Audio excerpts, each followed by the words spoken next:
ओम श्री गणेशाय नमः।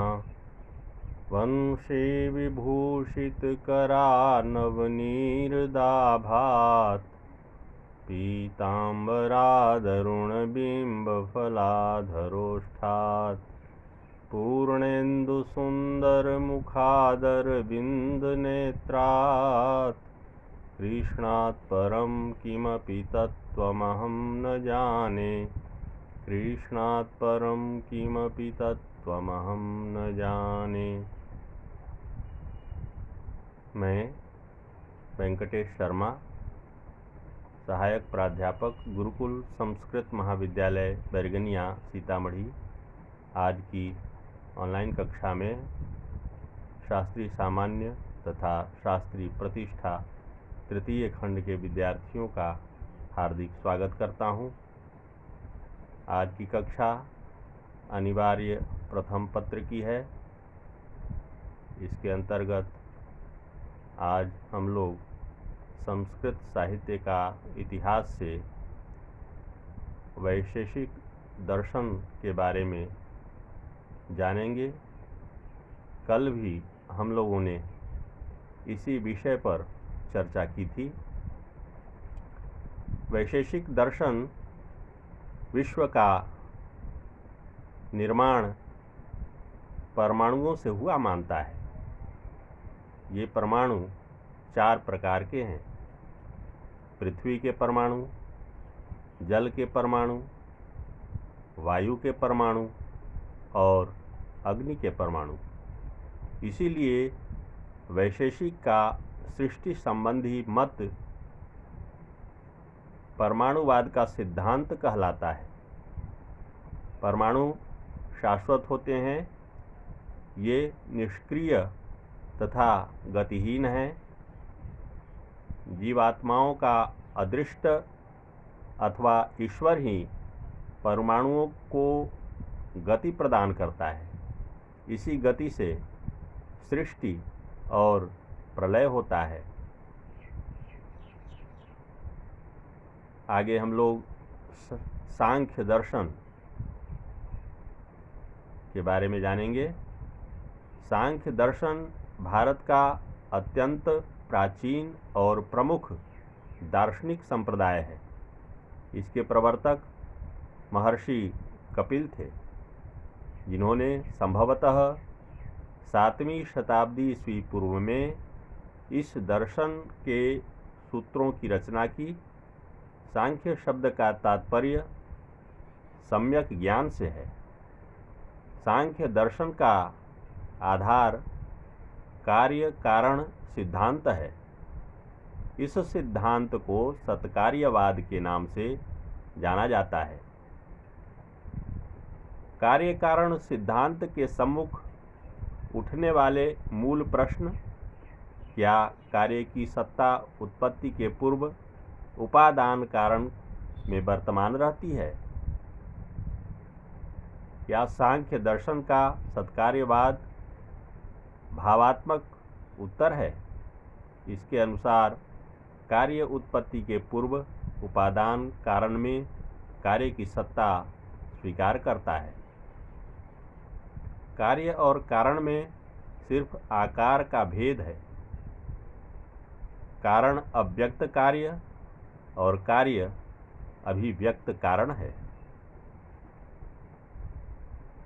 वस्तु के निर्माण का अर्थ है अव्यक्त कार्य का, जो कारण में निहित है, कार्य में पूर्णतः अभिव्यक्त होना।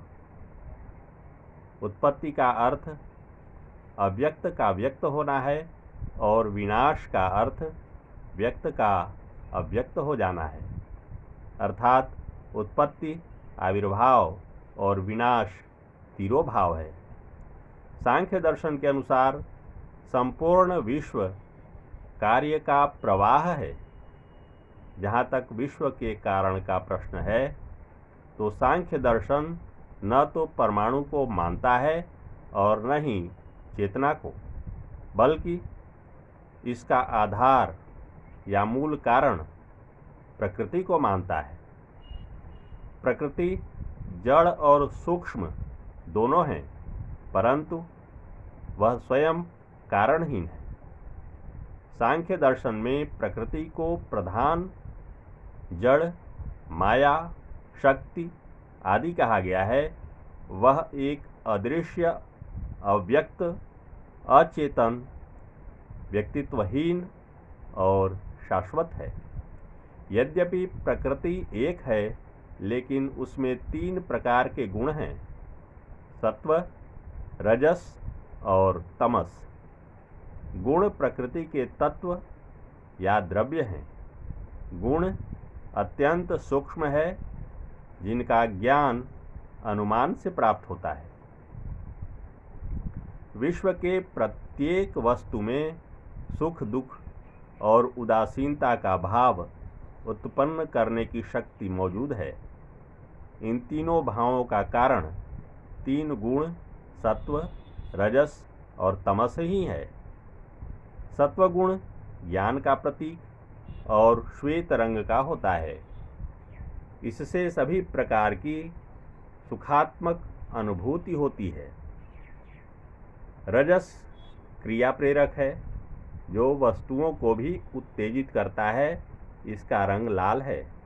तमस अज्ञान या अंधकार का प्रतीक है, जो निष्क्रियता और जड़ता का द्योतक है। इसका रंग काला है। ये तीनों गुण प्रकृति के अलावा विश्व की प्रत्येक वस्तु में अंतर्भूत है। इसीलिए प्रकृति तथा विश्व की सभी वस्तुओं को त्रिगुणात्मक कहा जाता है। लेकिन किसी वस्तु में कोई एक गुण तो किसी अन्य वस्तु में अन्य गुण प्रबल होता है। ये गुण निरंतर परिवर्तनशील हैं। सांख्य दर्शन पुरुष की व्यापक व्याख्या करता है। वास्तव में अन्य दर्शनों में जिसे आत्मा कहा है, उसे ही सांख्य ने पुरुष कहा है। पुरुष चेतन है। वह सत्व, रजस और तमस से शून्य है। इसीलिए उसे त्रिगुणातीत कहा गया है। वह त्राता है, सक्रिय है, अनेक है, कार्य कारण से मुक्त है। उसकी सत्ता स्वयं सिद्ध है। आत्मा अर्थात पुरुष शरीर से भिन्न है। जहाँ शरीर भौतिक है, वहीं पुरुष अभौतिक अर्थात आध्यात्मिकी। वह पाप पुण्य से मुक्त अर्थात निर्गुण है। सांख्य दर्शन विश्व की उत्पत्ति के लिए ईश्वर को उत्तरदायी नहीं मानता। इस प्रकार आज की कक्षा समाप्त हुई। सांख्य दर्शन के बारे में शेष जानकारी कल की कक्षा में प्रदान की जाएगी। धन्यवाद।